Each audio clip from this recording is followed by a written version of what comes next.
आम हिंजिलिकाटू विज्ञान महाविद्यालय अनेक पुराणा स्मृति रही आम कॉलेज रे। कॉलेज रे 5 वर्ष पढ़ा भितर सांग साथी अध्यापक अध्यापिका एवं कॉलेज रो बहुत कर्मचारी संपर्क गढ़ी उठिला।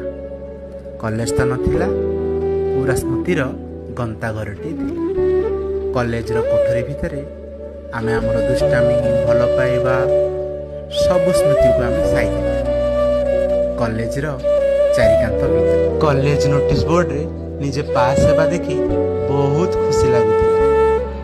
किंतु आज समय सह सब किछि बदलिछि।